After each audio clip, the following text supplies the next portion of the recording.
പ്രധാനമന്ത്രി ഇന്ന് വയനാട്ടിൽ എത്തുകയാണ്. നരേന്ദ്രമോദി ഉരുൾപൊട്ടലുണ്ടായ വയനാട് സന്ദർശിക്കുന്നു. ഇന്ന് രാവിലെ 11 മണിക്ക് അദ്ദേഹം കണ്ണൂർ എയർപോർട്ടിലെത്തും. അവിടെ അദ്ദേഹത്തെ ഗവർണറും മുഖ്യമന്ത്രിയും ചേർന്ന് സ്വീകരിക്കും. ഉച്ചയ്ക്ക് 12:10 വരെ ദുരന്തമുണ്ടായ മേഖലകളിലൊക്കെ തന്നെ അദ്ദേഹം ആകാശമാർഗം നിരീക്ഷണം നടത്തും. തുടർന്ന് ദുരിതാശ്വാസ ക്യാമ്പിലും ആശുപത്രികളിലും കഴിയുന്നവരെ അദ്ദേഹം നേരിൽ കാണും.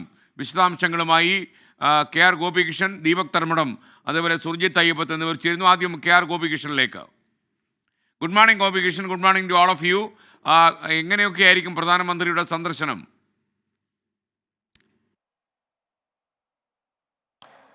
SKN വയനാട്ടിലെ ഉരുൾപൊട്ടലുണ്ടായ മഹാദുരന്തത്തെ നേരിടുന്നതിനും ദുരിതാശ്വാസ പ്രവർത്തനങ്ങൾക്ക് ആക്കം കൂട്ടാനും അതോടൊപ്പം തന്നെ ആളുകളെ പുനരധിവസിപ്പിക്കുന്നത് സംബന്ധിച്ച കാര്യങ്ങളിലുമൊക്കെ സംസ്ഥാന സർക്കാർ കേന്ദ്ര സഹായം അഭ്യർത്ഥിച്ചിരുന്നു.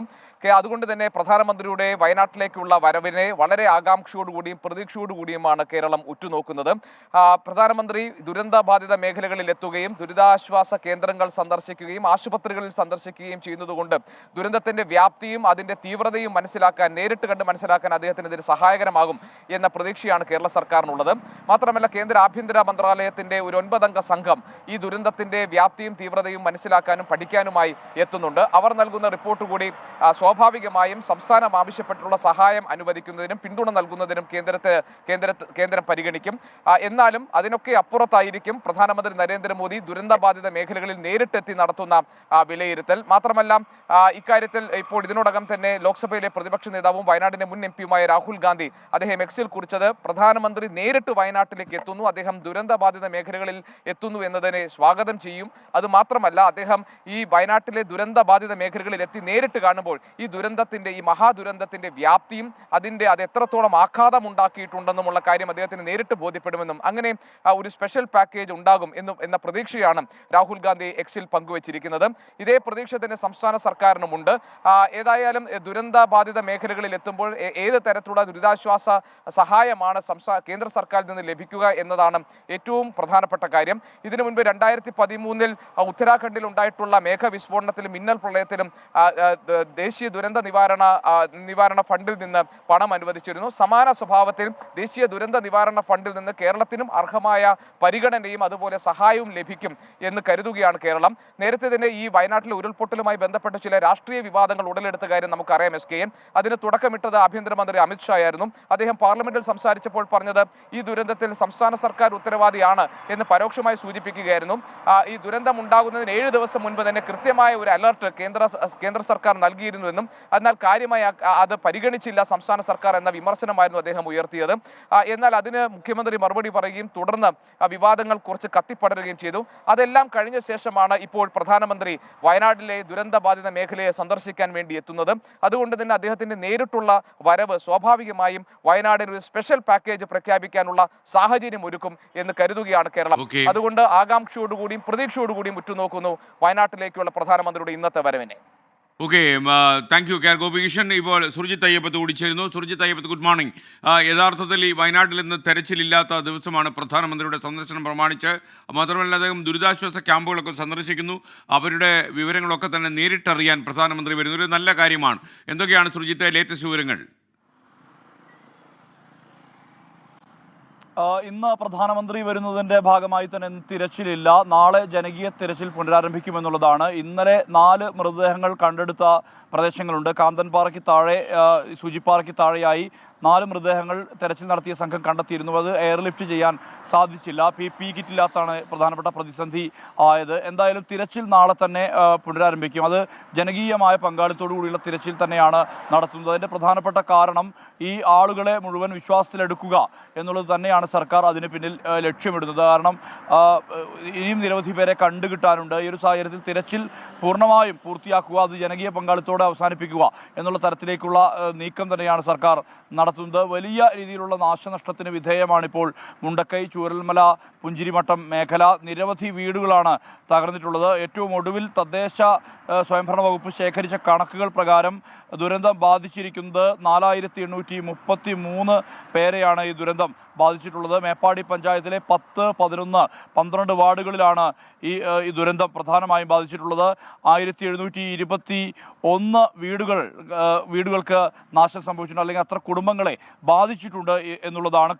കൃഷി വകുപ്പിന്റെ ഉൾപ്പെടെ കണക്കുകളെല്ലാം തന്നെ പുറത്തു വന്നിട്ടുണ്ട്. ഇതിൽ 21 കോടി രൂപയുടെ കാർഷികോപകരണങ്ങൾ മാത്രം ഈ മേഖലയിൽ നശിച്ചിട്ടുണ്ട് എന്നുള്ളതാണ്. അതോടൊപ്പം തന്നെ കൃഷിഭൂമിയും വലിയ അളവിൽ, അതായത് 310 ഹെക്ടറോളം കൃഷിഭൂമി ഈ മേഖലയിൽ നശിച്ചു എന്നുള്ളതാണ് കണക്കുകൾ. ഒപ്പം തന്നെ മൃഗസംരക്ഷണ വകുപ്പിന്റെയും വിദ്യാഭ്യാസ വകുപ്പിന്റെയും എല്ലാം തന്നെ കണക്കുകൾ വന്നിട്ടുണ്ട്. മരിച്ചവരിൽ 36 കുട്ടികൾ ഉണ്ട്, കാണാതായവരിൽ 17 കുട്ടികളുണ്ട്. ഇത്തരത്തിൽ വിവിധ കണക്കുകളെല്ലാം തന്നെ പുറത്തു വന്നിട്ടുണ്ട്. പ്രധാനമന്ത്രി എത്തുന്നു എന്നുള്ളത് ഏറെ ആശ്വാസകരമാണ്. സ്വാഭാവികമായും ഈ മേഖലയെ സംബന്ധിച്ച് ഒരു സമഗ്രമായൊരു പാക്കേജാണ് ലക്ഷ്യമിടുന്നത്. ദേശീയ ദുരന്തമായുള്ള പ്രഖ്യാപനം ഉണ്ടാകും എന്നുള്ളതാണ് ഇവരും കാതോർക്കുന്നത്. ലെവൽ 3, ലെവൽ 4 കാറ്റഗറിയിൽ ഉൾപ്പെടുത്തി ഈ നാടിനെ സംരക്ഷിക്കാൻ പ്രധാനമന്ത്രി തയ്യാറാകുമെന്നുള്ള കരുതൽ തന്നെയാണ് എല്ലാവരും. Surjit Ayyappath, thank you. ഇനി ദീപക് ശർമ്മ കൂടി ചേരുന്നു. കനത്ത സുരക്ഷയാണ് പ്രധാനമന്ത്രിക്ക് ഏർപ്പെടുത്തിയിരിക്കുന്നതെന്ന് എനിക്കറിയാം. ദീപക്, എന്തൊക്കെയാണ് ലേറ്റസ്റ്റ് അപ്ഡേറ്റ്സ്? SKN 1500 പോലീസ് സേനാ അംഗങ്ങൾ നിലവിലിവിടെ ഉണ്ടായിരുന്നു. 1000 പേരെ കൂടി അധികമായി വയനാട്ടേക്ക് നിയോഗിച്ചുകൊണ്ടുള്ള ഒരു സുരക്ഷാ ക്രമീകരണമാണ്. പ്രത്യേകിച്ചും വയനാടിൻ്റെ പ്രത്യേകത, വയനാട് ഇന്ത്യയിലെ സുരക്ഷാ കാറ്റഗറിയിൽ, ഹൈ റിസ്ക് കാറ്റഗറിയിൽ പെടുന്നതാണ്. 2 കാര്യം കൊണ്ടാണ്. ഒന്ന്, വയനാട് ടെറൈൻ്റെ പ്രതികൂലമായ ഘടന, ഹെലികോപ്റ്റർ ലാൻഡിങ്ങിന് വരെയുള്ള പ്രശ്നങ്ങളുണ്ട്. മറ്റൊന്ന്, മാവോയിസ്റ്റ് എഫക്റ്റഡ് ഏരിയ ആയി റെഡ് സ്പോട്ടായി തീരുമാനിക്കപ്പെട്ട രാജ്യത്തെ പ്രധാനപ്പെട്ട വാലികളിൽ ഒന്നാണ് വയനാട് വാലി. അതുകൊണ്ട് തന്നെ വലിയ രീതിയിലുള്ള സുരക്ഷയാണ് ഒരുക്കിയിരിക്കുന്നത്. അണ്ടർ കവറായി മഫ്റ്റിയിൽ പല വനാന്തരങ്ങളിലും SOG നിലയുറപ്പിക്കും. SKN ഇപ്പോൾ നമുക്ക് ദൃശ്യങ്ങളിൽ നമ്മുടെ രാജേഷ് വള്ളരി കൊണ്ടൊന്ന് പാൻ ചെയ്യുമ്പോൾ കാണാം. ഇത് എലിപ്പേഡാണ്. ഇവിടെയാണ് പ്രധാനമന്ത്രി വന്ന് ഇറങ്ങുന്നത്. അതായത് പ്രധാനമന്ത്രി രാവിലെ 8:05 ഡൽഹി ഹെലികോപ്റ്ററിലെ ടെക്നിക്കൽ ഏരിയയിൽ നിന്നും IAF B777 എന്ന് പറയുന്ന പ്രധാനമന്ത്രി യാത്ര ചെയ്യുന്ന വിമാനത്തിൽ, എയർ ഇന്ത്യയുടെ വിമാനത്തിൽ, എയർഫോഴ്സിൻ്റെ വിമാനത്തിൽ പുറപ്പെടും. 11:20 കണ്ണൂരിൽ ലാൻഡ് ചെയ്യും. 11:25 കണ്ണൂർ എയർപോർട്ടിൽ നിന്നും MI-17 എന്ന് പറയുന്ന ഹെലികോപ്റ്ററിൽ, അതായത് എയർഫോഴ്സിൻ്റെ ഹെലികോപ്റ്ററാണ് ഇത്, ഏറ്റവും സങ്കീർണമായ ടെറൈനിൽ VVIP യാത്രകൾക്ക് ഉപയോഗിക്കുന്നതാണ്.